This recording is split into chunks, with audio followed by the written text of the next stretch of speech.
Ready anytime you are. All right. Good afternoon, ladies and gentlemen. Welcome to the Regional Flood Control District Citizens Advisory Committee of August 30, 2021, virtual. Call the meeting to order. Now turn the meeting over to Mr. Trevise, and he's going to take care of the reading of and everything else. Okay, sounds good. First of all, we'll take a roll call to make sure everyone's here. We'll start with Chair Ron Newell. Yeah, I'm present. Okay, Vice Chair Bill Starmer. Present.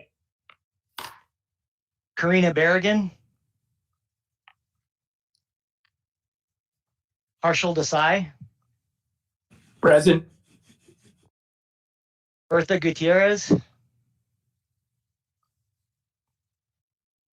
Jim Houts. Jim Giordano. Present. Thank you. Larry Carr. Present. Brian Wilson. And Norm Ashford. Present. Thank you, Norm. Did I miss anybody?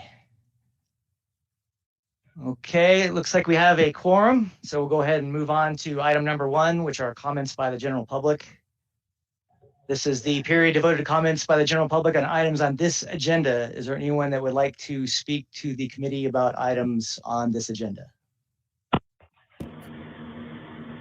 Hey, Andrew, this is Chris Figgins. Just one point. Okay. If any of you have to get off the meeting, any of the members have to get off, could you please let us know before you do that so we can keep track of what the quorum count is? Thank you. Okay, thanks, Chris. Okay, if there are no public comments, we'll move on to item number 2. This is the action to approve the agenda with the deletion of any items. The agenda is in order for your approval. The staff recommends approval. So is there any comments? Oops, sorry. Did you want to make a motion? Yes, to accept the minutes as written. Okay, we have a motion to approve the minutes. Bill Starmer, is there any comments on the motion? We said Mr. Trelease, sorry to, we're on. Yeah, this is agenda, right? Yeah, this is the agenda. Approval agenda. I'm sorry, I moved on to number 3 already. Okay, sorry about that. Yeah, there's action to approve the agenda. So is there any comments on the motion to approve the agenda? aye. All in favor, say aye, please. Aye. Aye. Aye. Any opposed, say nay. And that item is approved unanimously. Okay, item 3 is action to approve the minutes of the August 2nd, 2021 meeting. The minutes are in the backup. Staff recommends approval. Is there anyone that would like to make a motion? Ron Newell, motion to approve. There's a motion on the floor from Ron Newell to approve the minutes. All in favor, please say aye. Aye. Aye. Aye. Any opposed, say nay. And that is approved unanimously as well. Okay, item 4 is the action to accept the financial reports. We did not receive the June sales tax numbers. We're seeing very good numbers through May, and so that things are actually looking positive. But we don't have the numbers for June yet. But the financial reports are in the backup, and staff recommends approval. I'm happy to answer any questions or take a motion.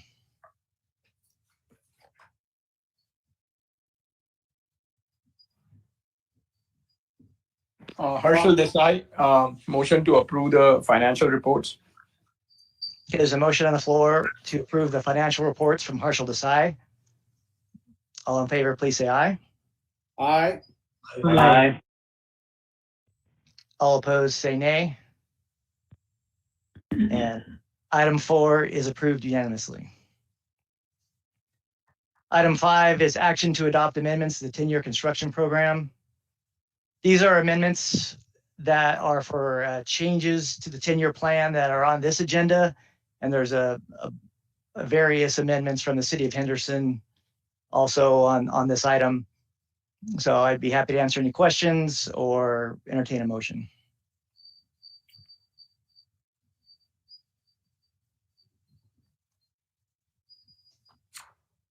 This is Larry Carr. I guess I just got a quick question. So am I on the right item where you've got the listing of the, was it there 6 or 8 of them, Whitney Ranch being the second one, and that was explained the large increase, but the first one goes from 1.7 to 2 or 3. It's a pretty large increase without an explanation, and I just was curious. Am I on the right agenda item, or am I? Yeah, yes, you are. That's correct. These are just an items for 10-year to make sure they're fitting all their items in the 10-year plan budget. The Pittman Anthem Parkway Channel, Siena Heights is the other project that you're talking about. That's an increase. The city's going to come in for that project too, and they're anticipating they're going to need a little bit more money, so they're programming a little bit more money into that, so they can. They've kind of changed the scope on that project, so they're not asking for that money. This is just for the 10-year plan adjustment. Sorry, they're just asking what now? They're not asking for the money on this agenda. They're just programming it. So they're already anticipating that that project is going to cost them more. So they're adjusting their 10-year plan.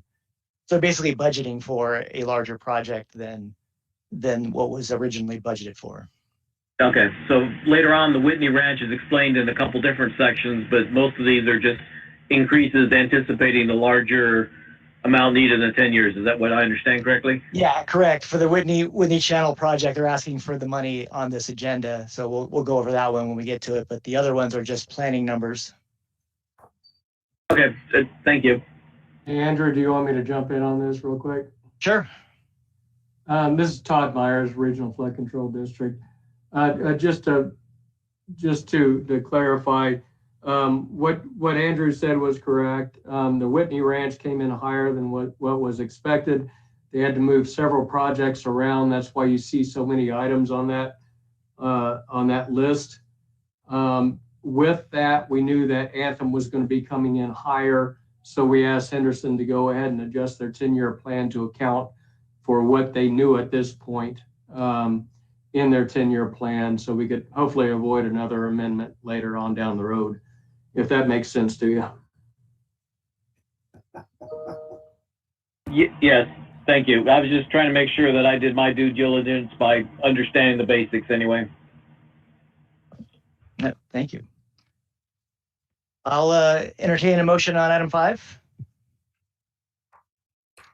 Jim Giordano at the City of Henderson. I'll make a motion to adopt the amendments as shown here.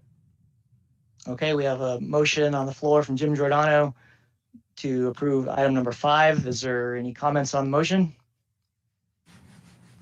All in favor, please say aye. Aye. Aye. All opposed, say nay. And that item is approved unanimously. Item number 6 is action to approve the 6th Amendment to the agreement to provide legal consulting services regarding the National Pollutant Discharge and Elimination System and other environmental and water quality issues. So we've had a consulting contract with Briscoe, Evester, and Basil since about 1990 to help us with our NDPS permits and our MS4 permits. The current MS4 permit expired in February of 2015 and was administratively extended by the state. We've actually got a draft of that permit back from the state, and we're in the middle of negotiating a new permit. We also have other environmental issues that Mr. Basil is helping us with. He's an expert in this field, and he's also an attorney, and so we are adding this item to extend it to hopefully the end of the permit cycle for the negotiation, and also for the other environmental issues that we're working on the Las Vegas Wash for site-specific water quality criteria. So that will give us a little bit of funds and the time needed for him to help us with those projects. Staff recommends approval on item 6. Any questions or motion? Ron Newell, move for approval. We have a motion on the floor from Ron Newell to approve item number 6. Any comments on the motion? All in favor, please say aye. Aye. Aye. All opposed, say nay. And that item is approved unanimously. Item number 7 is receive the fiscal year 2020-2021 fourth quarter maintenance work program status reports as submitted by the entities. The status reports are included in your backup. This is the fourth quarter maintenance budget for all the entities. Keep in mind, this isn't final. Even though fourth quarter sounds like final, there'll still be adjustments as we finalize these budgets. For example, there's another item on this agenda from the Clark County for some additional funds, which we'll talk about later. You also may notice that the city of Mesquite only spent 7% of their budget according to this chart. However, we've received additional invoices from the city of Mesquite since this was printed, and they're up to about 50% of their maintenance budget. And overall, we're showing that for the fourth quarter, we have about 80% of the maintenance money spent for all the entities combined, which is actually pretty high.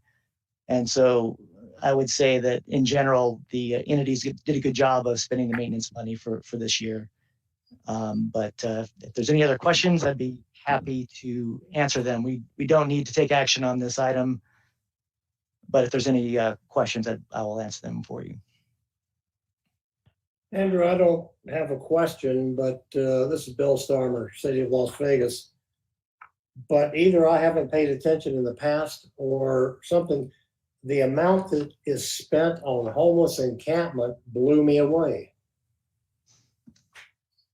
Yeah, it blows us away too. So that's why we're starting to track that separately, because we used to just put it in regular maintenance and decided that it was kind of an important enough item to track separately so that we can, and maybe down the road, if it's certainly homeless cleanup and homeless living in flood control facilities is a national problem, certainly one that's a problem here as well. And we want to be aware of sort of how much money we're spending each year and each month on that item, and so the entities are now tracking that. And in certain parts of town, it's much worse than others. There's certain parts where they just clean it up and then do a rotation, and then when they're done with that rotation, they go back to the beginning. And when they get back there, they have to do full cleanup again. So it's an ongoing issue. We're trying our best to solve that, so we don't spend so much money on the maintenance of that. By the best way is to keep people out of the facilities in the first place.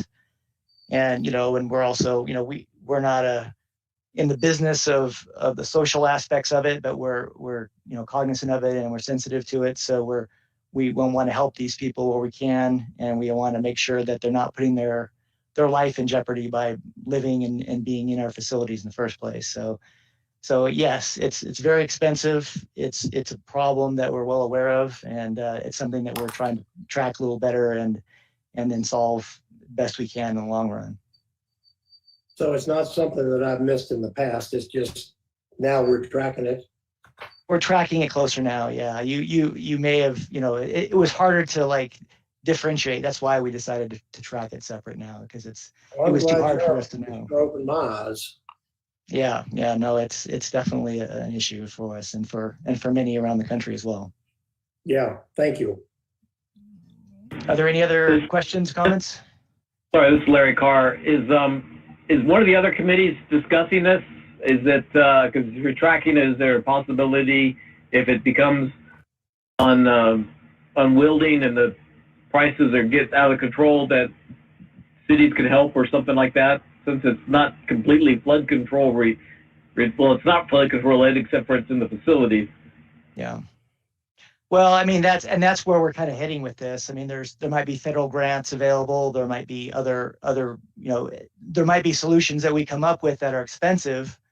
And we say, well, yes, these expensive solutions are half the cost of what the cleanup is. And so maybe people will be more, willing to try some of our upgraded fencing and other security measures and things like that if the cost of those are less than the cleanup themselves. So that's why we're doing it. It's not just, maybe we can save our own money by attacking the problem a different way, or we can get other money, maybe federal grants or other nonprofits or things like that really want to help us.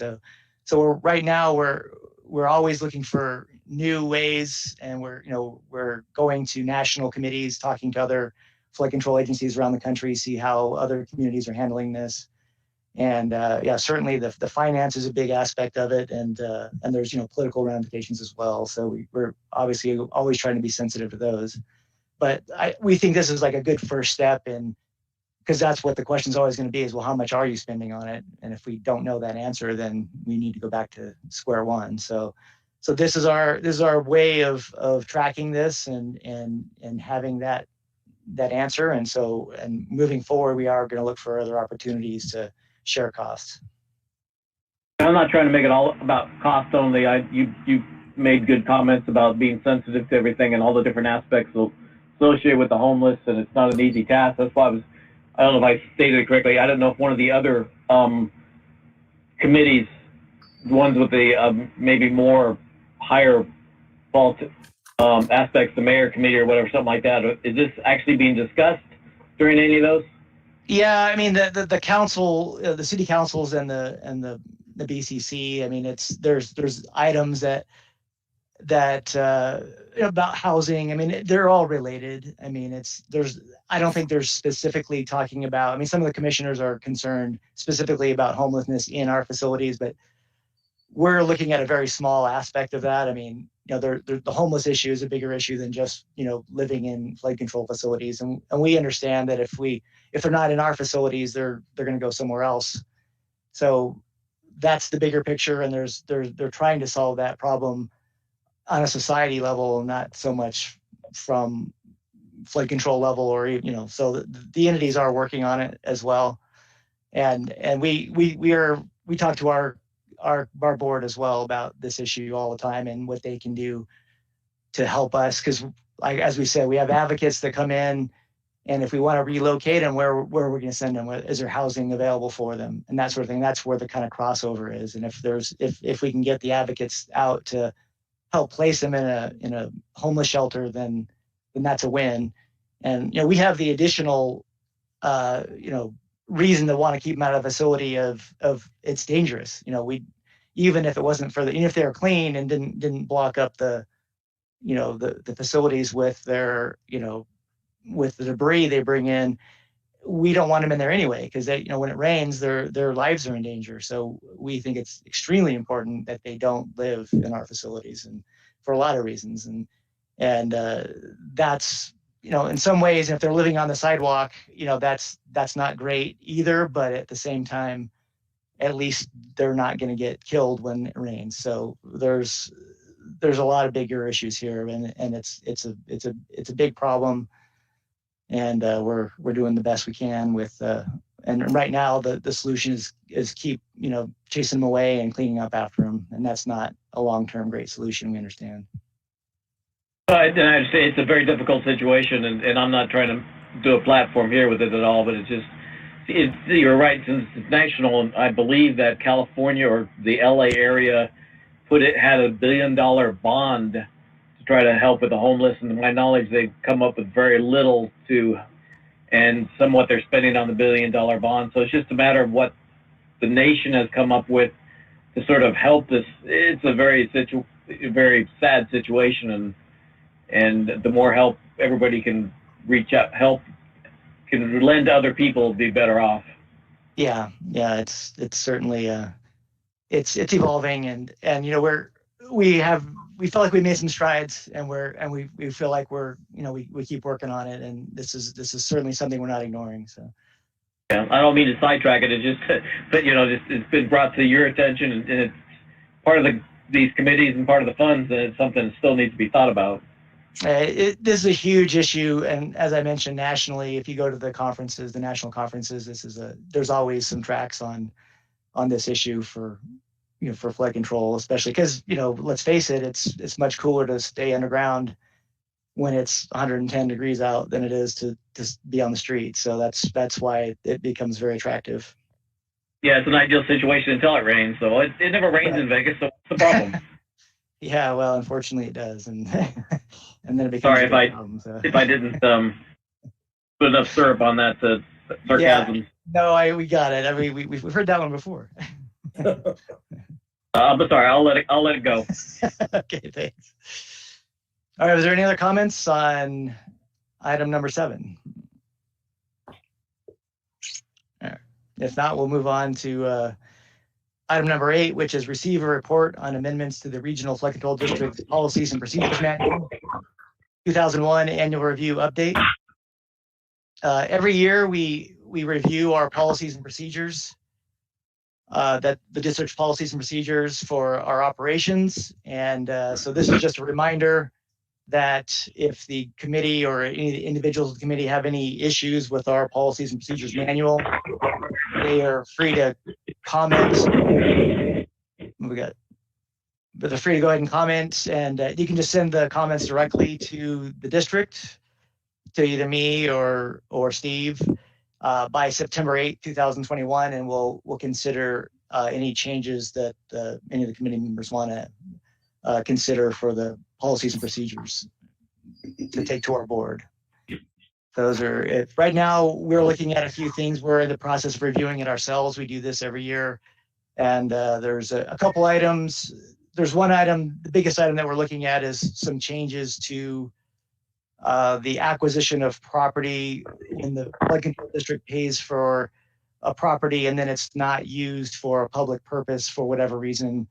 And then the entity wants to sell that property. Our policies and procedures didn't quite line up with what the state law said. So we're just making sure that our language matches what the state law language says. And otherwise the comments are just routine stuff that we're finding here and there. So that's what we're working on. And if there's any comments by the committee, feel free to send them on to us. Any questions or comments?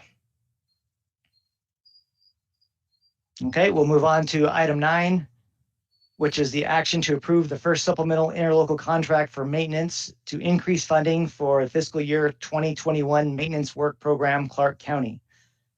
As we were just talking about for a good 10 minutes, this is an increase, the supplement to increase the maintenance budget for Clark County for additional labor for homeless camp cleanup, the amount of $20,000. And this is actually going to be this is for last fiscal year, so ending in June 2021. This is for the last. That's what the increase is for. Are there any questions or motion? Ron Newell make a motion to approve. There's a motion on the floor from Ron Newell to approve item 9. Any comments or on the motion? No discussion. All in favor, please say aye. Aye. Aye. All opposed, please say nay. All right, and that item is approved unanimously. Item number 10 is the Whitney Ranch channel replacement, City of Henderson. Item 10A is the action to approve the first supplemental interlocal contract for construction to increase funding, extend the project completion date, and add a line item for construction management entity labor costs. And item 10B is a receiver report on the award of bid for construction. Item 10A is an increase, as we mentioned, to cover the cost of the bids. The increase is $3,810,000,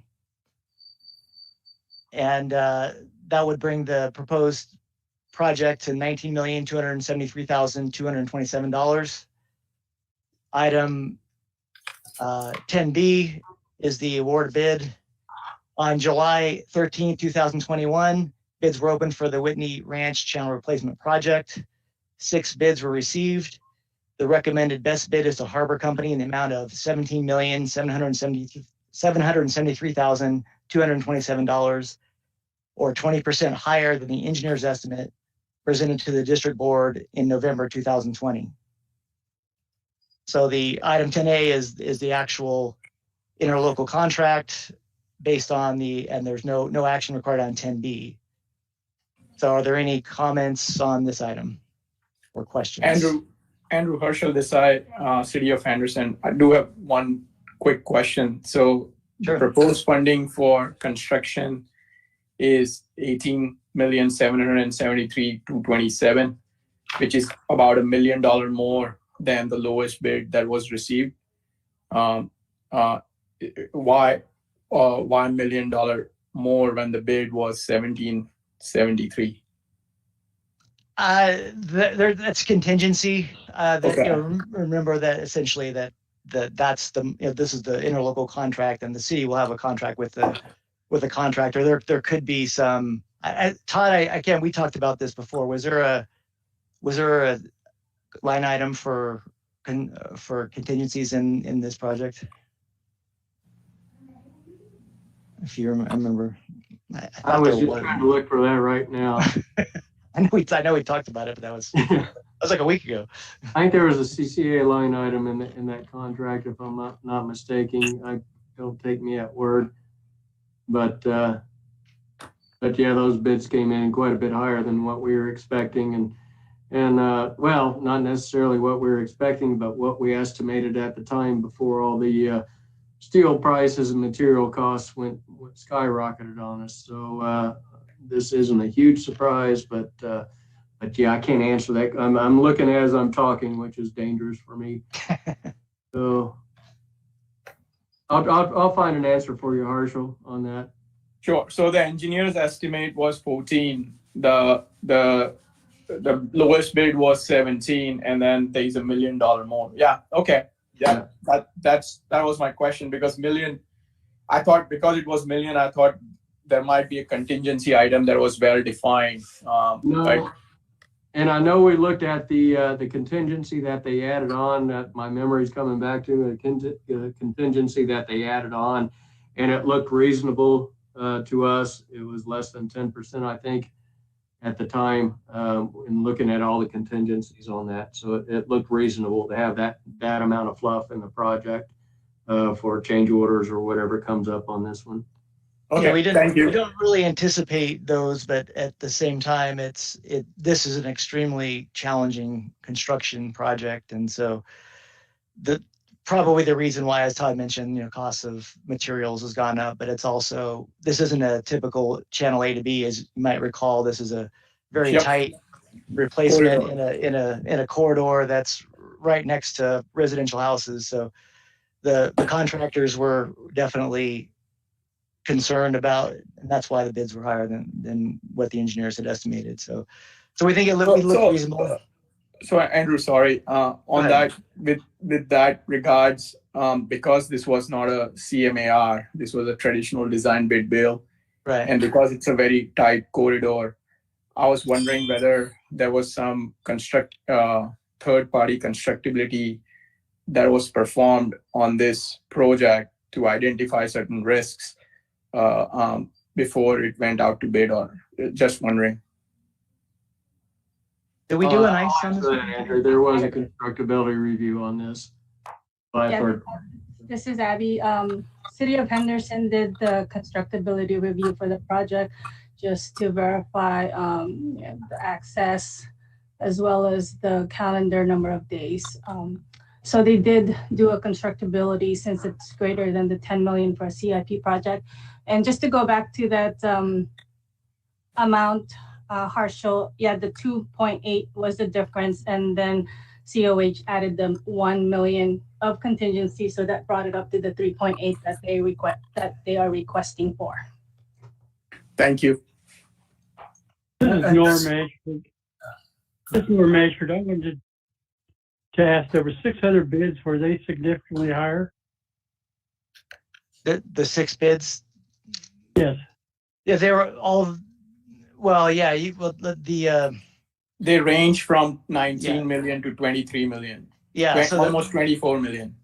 yeah. So they were Thank you. close to each other, but they were not. But they were all, a lot higher than what the engineer's estimate was. So this pretty well justifies the bid we're accepting. Yes. Thank you.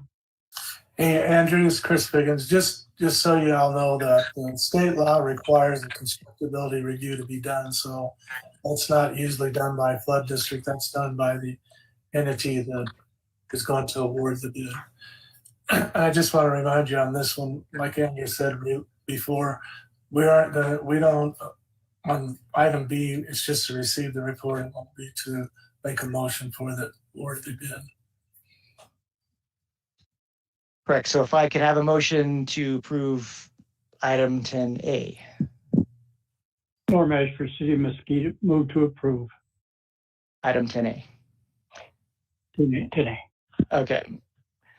All in favor, please say aye. Aye. I, Aye. All opposed, please say nay. And item 10A is approved unanimously. Item 11 are comments by the general public. This is the part of the meeting where comments by the general public are received for any matter relevant to the Regional Flood Control District Citizens Advisory Committee. Is there anyone who would like to speak to the committee at this time?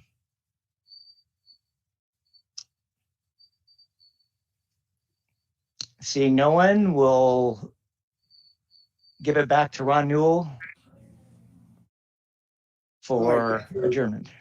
All right. Thank you, everybody, for being here virtually, and looking forward to our next one. We're going to have a safe Labor Day, and I'm going to adjourn the meeting at 3:34. Thank you.